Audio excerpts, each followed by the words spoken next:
மெல்போர்னில் 4வது சர்வதேச மனிதநேய மாநாடு அது நடந்தது. அதுக்கு நீங்கள் போயிருந்தீங்க.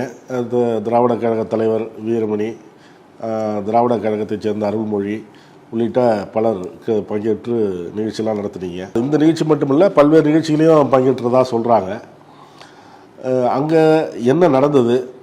ஏன்னா இங்கே சில செய்திகள் வெளியாகுது, அங்கே ஏதோ சின்ன சலசலப்பு ஏற்பட்டது அப்படின்லாம்.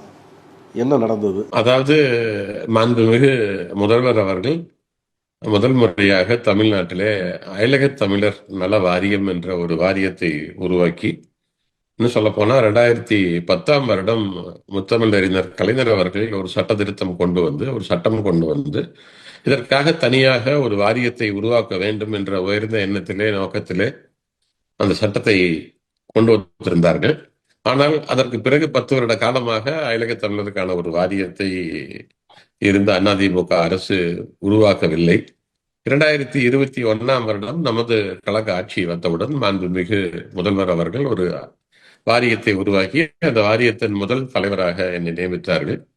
அதன் பிறகு பல்வேறு நாடுகளில் இருக்கக்கூடிய தமிழர்களை ஒன்றிணைப்பது, தமிழரிடத்திலே அவர்களுடைய பிரச்சனைக்கு தீர்வு காண்பது, அது வந்து மினிஸ்ட்ரி ஆஃப் எக்ஸ்டர்னல் அஃபேர்ஸாக இருக்கட்டும், எம்பசிஸாக இருக்கட்டும், அவர்களுக்கு அந்த நாட்டில் இருக்கக்கூடிய சட்ட சிக்கல்களாக இருக்கட்டும். இப்போ அமெரிக்காவில் பார்த்துருப்பீங்க, ஒரு குழந்தையை மீட்டெடுத்து இங்கே கொண்டு வந்தது.